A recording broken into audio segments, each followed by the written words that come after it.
Bogotá se ha transformado profundamente, hay cambios muy fuertes en el sentido de pertenencia, en el amor a la ciudad, en la confianza interpersonal, en la confianza hacia el gobierno, en el optimismo de ciudad. La ciudad puede mejorar, va mejorando. Y bueno, lo que yo destaco más es el tema de regulación cultural del comportamiento. Nos comportamos de una manera más civilista, más ciudadana, entre otras cosas porque hemos aprendido a reaccionar adecuadamente al buen comportamiento de los demás y al mal comportamiento de los demás. Entonces hay como un sistema de mutuas exigencias comportamentales. Creo que así como antes había casi como norma social el comportamiento agresivo y depredatorio, ahora la norma social es un comportamiento pro ciudad, pro preservación de los bienes públicos, pro respeto a las reglas de juego, etc. Hay una orientación mucho más clara hacia el cumplimiento de la ley. O sea, hay normas sociales, o es norma social básica tratar de cumplir la ley. Nos sometemos mutuamente a la expectativa de que vamos a cumplir la ley. Entonces se vuelve más legalista y más confiada en que la legalidad tiene sentido y ceñirse a la legalidad produce beneficios. Uno de los aspectos en que eso se manifiesta es el aspecto tributario. Pero a mí la transformación que más me impacta es la reducción de homicidios. De 80 homicidios por 100.000 habitantes en 93, llegamos en 2003 a 23 por 100.000, que es la cifra aproximada en la que nos mantenemos en los últimos 2 años y medio. Mencionaba, digamos, los aspectos más significativos de esta transformación de Bogotá en los últimos 15 años. ¿Con qué procesos de esta transformación ha estado en desacuerdo y por qué? Bueno, Bogotá cambió como en su regla jurídica básica, en el Estatuto Orgánico.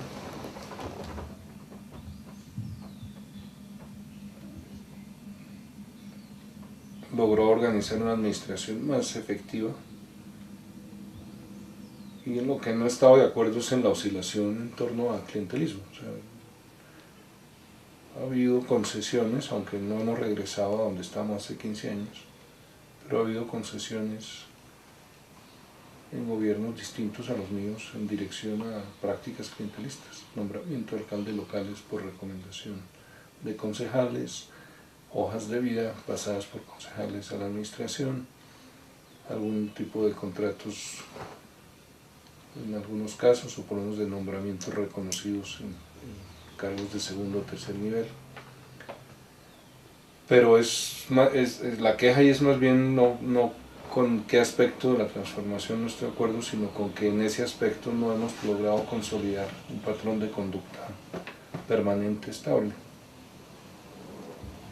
Entonces el Consejo juega a extorsionar, y bueno, el alcalde Lucho, por ejemplo, a ratos parece haberse dejado extorsionar, a ratos no. Pues hay que animarlo a no dejarse extorsionar. Es decir, las decisiones del Consejo no tienen que ser compensadas o negociadas a cambio de favores, gabelas burocráticas. Debe haber independencia de poderes y autonomía de la administración para formar su equipo. Hemos regresado un poco al cogobierno que había antes del Estatuto Orgánico, pues parcialmente, obviamente. Quisiera que recordara algunos de los aspectos más relevantes para el momento de su administración, ¿no? Con respecto a toda la estrategia pedagógica y toda la formación de ciudadanía, que nos pudiera recordar. Sí, pues digamos, yo había vivido en la universidad la distancia que hay entre cambiar las reglas formales, las leyes, los currículum, los currícula. Pues leyes y currícula se cambian fácil, eso es modificar textos sobre un papel obvio que se necesitan discusiones, consensos, pero eso es como materia configurable. Pero la cultura del día a día de la universidad, de cómo se entra a clase, a qué velocidad se empieza a dar clase, cuáles son los ritmos, cuáles son las exigencias de ritmo entre profesores y estudiantes, etc. Eso no se varía por decreto, eso varía por entronque con tradiciones productivas.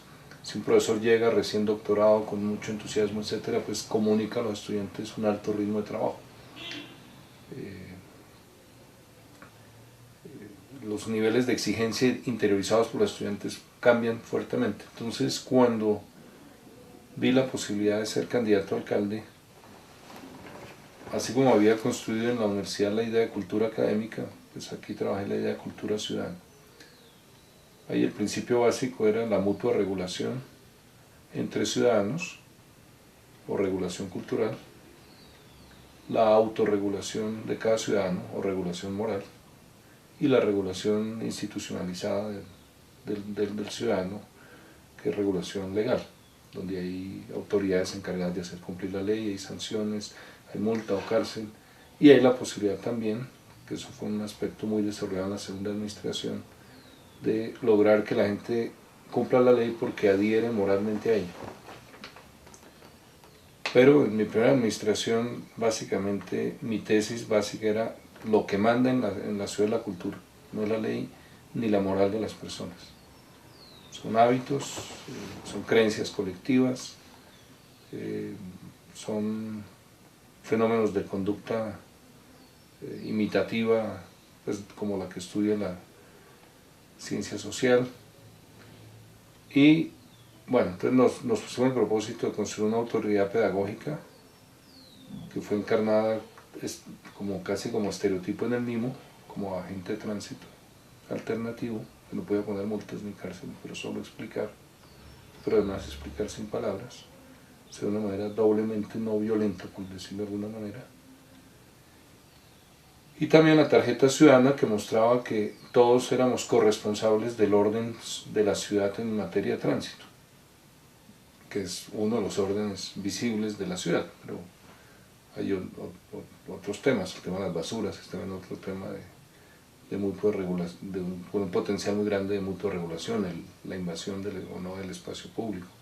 Entonces, en algunos casos eso funcionó bien, pues la gente logró comprender que éramos corresponsables de nuestra conducta. O sea, si es maltrato infantil en un parque hoy en día en Bogotá, una mujer o un hombre maltratan a un niño, es muy probable que las personas que están alrededor no se queden indiferentes, sino que acudan. Ahora, a través de temas como la prohibición de la pólvora, se concretó, digamos, como la idea de que el alcalde está ahí para defender unos derechos de los niños, pues entiendan ellos por derecho lo que entiendan a su edad. Pues le cuento una anécdota ahí puntual. Una niña, después de la prohibición de la pólvora, una niña de 3 años, el día de su cumpleaños le pide a la mamá como regalo conocerme. Van a la alcaldía y obviamente la secretaria arregla el encuentro. La mamá me habla de muchas cosas, de las que deduzco que viven las dos solas con la niña, y después, como si dijera cualquier banalidad, dice que cuando yo le voy a pegar a ella, ella levanta el teléfono y dice que lo llama a usted. Ella todavía no sabe marcar, pero dice que lo llama a usted. Entonces, una niña a los 3 años había entendido que la mamá no debía pegarle y había entendido que existía una autoridad que podía, en cierto sentido, protegerla, a la que ella podía acudir. Entonces recuerdo, por ejemplo, eso fue una escena muy fuerte para mí, implicó como un mandato, siga trabajando no solo en el tema de pólvora, sino en el tema de maltrato infantil.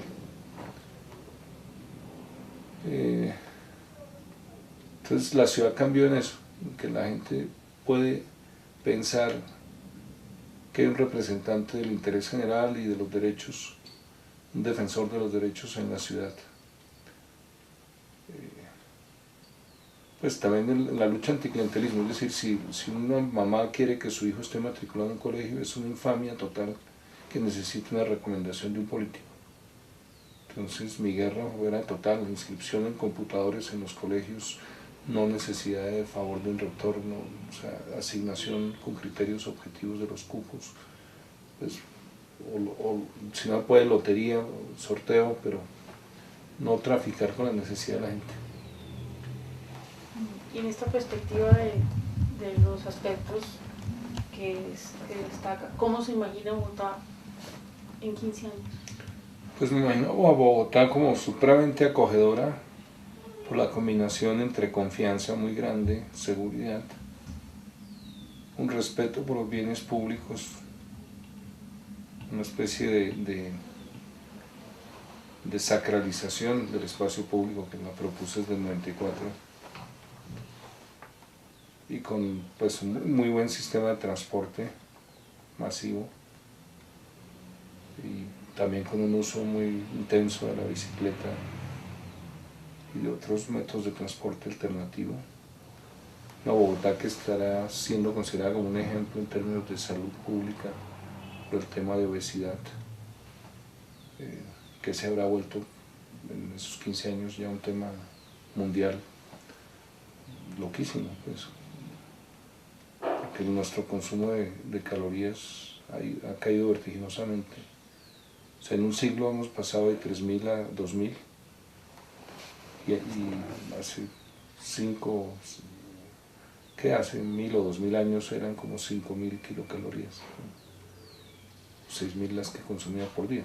Digamos, procurarse las calorías implicaba mucho gasto de calorías. Entonces me imagino una Bogotá pues como sobresaliendo por un adecuado entronque temprano entre temas urbanísticos y temas de salud pública. Y también como un ejemplo de aplicación de perspectivas de salud pública al tema de violencia, al tema de delincuencia. Bogotá será ejemplo de cultura de la legalidad, de armonía entre ley y cultura. ¿Qué procesos cree usted que se deben implementar para poder ir hacia esa Bogotá que imagina y describe? Pues uno es aplicar el principio de construir sobre lo construido y profundizarlo.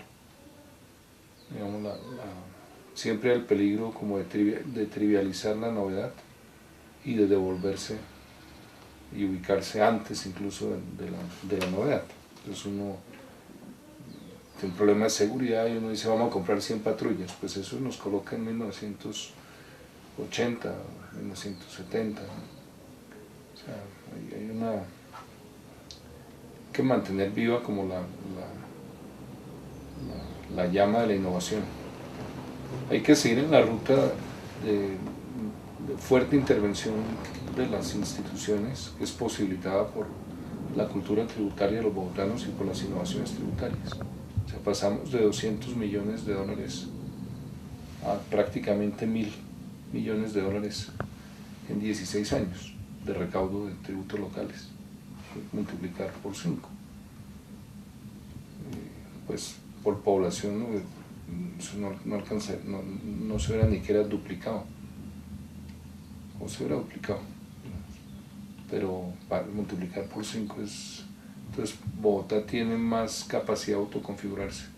Aún así, pues obviamente quedan aspectos como el mantenimiento de las calles, de los barrios, de las vías secundarias, etcétera, que todavía no han encontrado una fuente de financiamiento legítima, pues como especial. O sea, lo bello de Bogotá es que llevamos varios periodos en que ningún alcalde es capaz de quitarle recursos a salud o educación, quitarle recursos a la expansión de salud y educación con tal de arreglar vías. Entonces a las vías se les invierte los pocos recursos que están por ley destinados a invertir en vías. Y pues cuando puede se cobra una valorización, toma su tiempo y se construyen nuevas vías. Pero pues a mí me gustaría mucho que la ciudad profundizara en la relación entre educación en las aulas y educación ciudadana. Yo creo que la educación ciudadana es como el germen de una competitividad pavorosa, enorme. donde de algún modo el deporte callejero permanente es aprender unos de otros, el deporte en la familia es aprender unos de otros, el deporte en el lugar de trabajo es aprender unos de otros. Entonces Bogotá ha estado muy cerca pues en cierto sentido lo que pasó con el mimo, con la tarjeta, con el pico y placa, con el día sin carro, es que la gente casi que espera, bueno, ¿y ahora qué nuevo ejercicio hacemos? ¿Qué hay por aprender? ¿En qué la ciudad podría ser distinta? Hay una especie de ánimo de aprender y de ánimo también de sobresalir internacionalmente, no asustarnos. O sea, hacemos la noche las mujeres y no nos asustamos demasiado sobre como la perturbación de la vida cotidiana. Es una especie de autotransformación de la cotidianidad, la que Bogotá ha ilustrado. Entonces eso le da mucho sentido a los andenes, a los parques, digamos, hay una especie de redescubrimiento de la dotación colectiva, de la dotación urbana, del urbanismo en general como un elemento de calidad de vida, pero además de una vez se da con un buen uso. Es decir, el riesgo de la Bogotá anterior era invertir en infraestructura y luego desvíos muy fuertes de la inversión. Pues, digamos, los andenes de la 15 se construyen anchos y de algún modo se logra que no sean construidos para ser invadidos, digamos. Pero antes del 95, del 94, un andén ancho hubiera significado paraíso para vendedores ambulantes, por la séptima un poco. Entonces, pues hay una mejor comprensión de cómo funciona la ciudad. Es una ciudad más consciente, con más literatura, con más academia sobre la ciudad. Eso me parece una línea que hay que preservar. Quería preguntarle por último, ¿qué destacaría, digamos, ahora que mencionaba el tema del panorama internacional, qué destacaría usted de Bogotá frente a otras ciudades de América Latina que han emprendido procesos similares a que Bogotá comenzó hace 15 años? Pues Bogotá está sobresaliendo en el tema institucional, o sea, el programa de gestión pública admirable, el tema de los CADES, de la atención al ciudadano, etc. Eso es como su avance más reciente y más contundente en los últimos 2-3 años. Entonces ha ganado premios en eso. Entonces atender mejor al ciudadano es utilizar mejor la informática para que el ciudadano quede mejor atendido. Está obviamente el sistema de transporte, pues Transmilenio y la transición, la rápida transición del transporte tradicional a Transmilenio. Está el sistema de ciclorrutas que por timidez, por carencia de ciclorrutas dibujadas en el andén o con reglas donde tiene prelación la bicicleta o donde el que va en carro tiene que cuidar la bicicleta, entonces no se ha completado. Eso es un defecto mío y pues, de mis sucesores. Es decir, por ortodoxia, en la mayoría de las ciudades que he conocido después de haber salido de la alcaldía, Melbourne, Oxford, Londres, París, pues tienen a veces ciclorruta aislada, separada, que es el óptimo, pero a veces lo que la tienen es pintada en el suelo. Entonces, pero aún así el sistema de ciclorrutas es ejemplar. Creo que fue ejemplar lo de cultura ciudadana, es un enfoque de seguridad ejemplar, pues muy contundente en términos de protección a las vidas y también efectivo en otros delitos más pequeños, con pues una combinación del enfoque epidemiológico con un enfoque de cultura de la vida y de protección interpersonal y como tabuización del derecho a la vida, es decir, el derecho a la vida no puede tocar. Y eso simultáneamente con una técnica pues, de concentrar los efectivos de la policía en ciertas zonas, calificar a la policía, entrenarla en labores de policía judicial, fortalecer la justicia en lo que desde la ciudad era posible, que era básicamente eso, policía judicial. Y pues está el tema tributario. Yo creo que el pago voluntario de impuestos, más esa curva de recaudo, más todas las innovaciones, todo el tema de preferir una aproximación persuasiva a una aproximación represiva, pero pues también tener firmeza y claridad y credibilidad para decir, aquí los que rezaguen van a ser tratados todos por igual. Y probidad en la administración. El principio es de construir sobre lo construido, no entrar a desmantelar las principales realizaciones del antecesor. Eso también ha ayudado. La gestión del patrimonio de la ciudad. Las empresas públicas de la ciudad ahora le producen, pues salvo acueducto, las otras le producen a la ciudad utilidades importantes que complementan los ingresos por impuestos. Entonces, adicional a eso es multiplicar por 5 ahí los ingresos de energía y telecomunicaciones, que son sustantivos, que son grandes. Además, en gestión de espacio público, tanto en la construcción y generación y mantenimiento de espacio público, como también en la cultura ciudadana correspondiente, el respeto al espacio público. Aunque ahí claramente se vio con la elección de Lucho y durante los primeros meses de su gestión se vieron retrocesos. O sea, la gente no hace el relevo completo, que sería no comprar. De hecho, la solución fue tan policiva que solo se mantiene policivamente.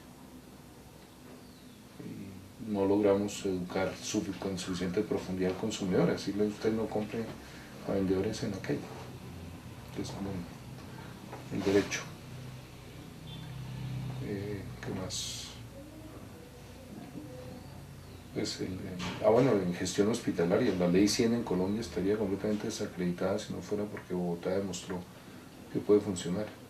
Que de los 22 hospitales quedan solo 4 con necesidad de una inyección presupuestal extraordinaria hacia septiembre, octubre, noviembre, para que termine el año.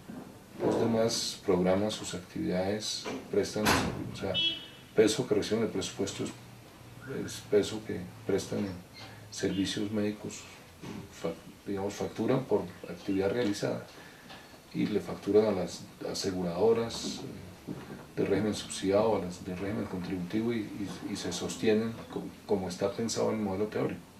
Buena parte de los hospitales del país necesitan rescate, entonces eso es gerencia. También hay avances muy notables no solo en defensa judicial del Estado, unificación de doctrinas y argumentación, conformación de equipo transversal de abogados, sino también hay una especie de gestión jurídica del riesgo. Entonces, una de las cosas más bonitas que me tocó ayudar a hacer fue en una serie de áreas lo que se llama el marco de gasto de mediano plazo para salud, para educación, previendo. Entonces, escribiendo las políticas, mirando a 10 años cómo se moverían los costos y los gastos, y mirando de dónde vendría potencialmente la plata. Entonces la ciudad tiene no solo POT a 10 años, sino tiene proyectado a 10 años varias, pues sus principales áreas de intervención. Destacaría el POT, aunque pues la armonización del POT del distrito con el de los municipios vecinos deja mucho que desear, pero ese es el trabajo iniciado con Ciudad-Región, que es otro tema que me mencioné. O sea, mi primera gestión, más allá del río Bogotá, era tierra incógnita, y como en los mapas antiguos. Y en la segunda gestión era muy claro que nuestra dinámica y la de ellos eran interdependientes. Tocaba cada vez más pensar el desarrollo de Bogotá dentro del desarrollo de la región.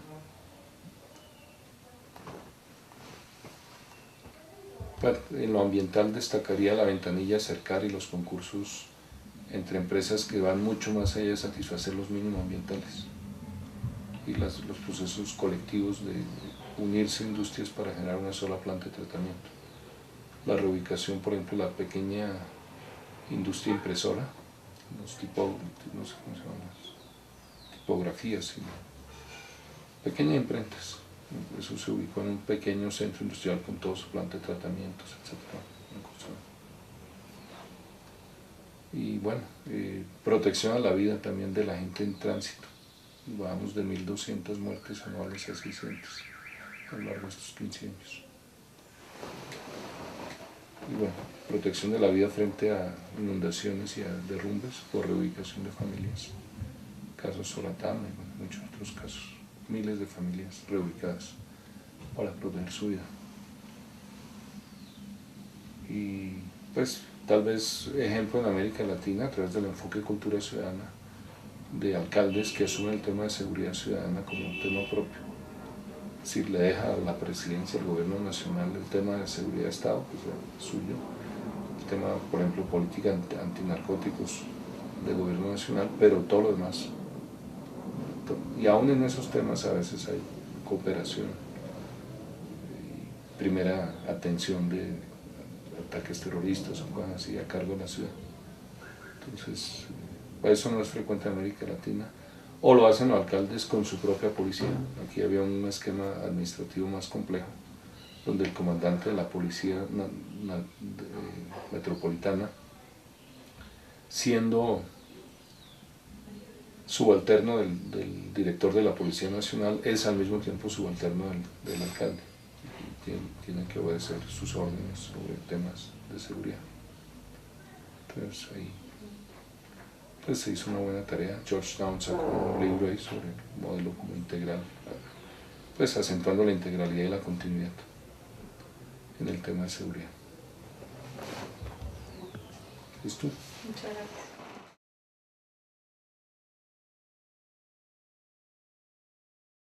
gracias. Produce beneficios. Uno de los aspectos en que eso se manifiesta es el aspecto tributario. Pero a mí la transformación que más me impacta es la reducción de homicidios. De 80 homicidios por 100.000 habitantes en 93, llegamos en 2003 a 23 por 100.000, que es la cifra aproximada en la que nos mantenemos en los últimos 2 años y medio. Mencionaba, digamos, los aspectos más significativos de esta transformación de Bogotá en los últimos 15 años. ¿Con qué procesos de esta transformación ha estado en desacuerdo y por qué? Bueno, Bogotá cambió como en su regla jurídica básica, en el Estatuto Orgánico. Creo que así como antes había casi como norma social el comportamiento agresivo y depredatorio, ahora la norma social es un comportamiento pro ciudad, pro preservación de los bienes públicos, pro respeto a las reglas de juego, etc. Hay una orientación mucho más clara hacia el cumplimiento de la ley. O sea, hay normas sociales, o es norma social básica tratar de cumplir la ley. Nos sometemos mutuamente a la expectativa de que vamos a cumplir la ley. Entonces se volvió más legalista y más confiada en que la legalidad tiene sentido y ceñirse a la legalidad permanente, estable. Entonces el Consejo juega a extorsionar y bueno, el alcalde Lucho, por ejemplo, a ratos parece haberse dejado extorsionar, a ratos no. Pues hay que animarlo a no dejarse extorsionar. Es decir, las decisiones del Consejo no tienen que ser compensadas o negociadas a cambio de favores, gabelas burocráticas. O sea, debe haber independencia de poderes y autonomía de la administración para formar su equipo. Hemos regresado un poco al cogobierno que había antes del Estatuto Orgánico, pues parcialmente, obviamente. Quisiera que recordara algunos de los aspectos más relevantes para el momento de su administración. Logró organizar una administración más efectiva y en lo que no he estado de acuerdo es en la oscilación en torno al clientelismo. O sea, ha habido concesiones, aunque no hemos regresado a donde estábamos hace 15 años, pero ha habido concesiones en gobiernos distintos a los míos en dirección a prácticas clientelistas, nombramiento de alcaldes locales por recomendación de concejales, hojas de vida pasadas por concejales a la administración, algún tipo de contratos en algunos casos, o por lo menos de nombramientos reconocidos en cargos de segundo o tercer nivel. Pero la queja ahí es más bien no con qué aspecto de la transformación no estoy de acuerdo, sino con que en ese aspecto no hemos logrado consolidar un patrón de conducta.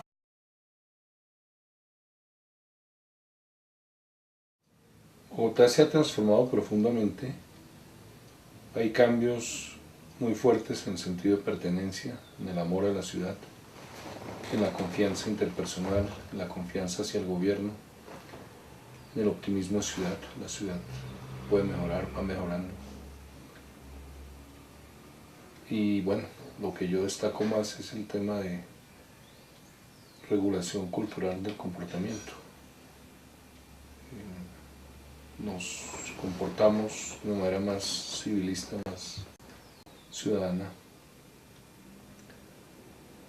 entre otras cosas porque hemos aprendido a reaccionar adecuadamente al buen comportamiento de los demás y al mal comportamiento de los demás. Entonces hay como un sistema de mutuas exigencias comportamentales.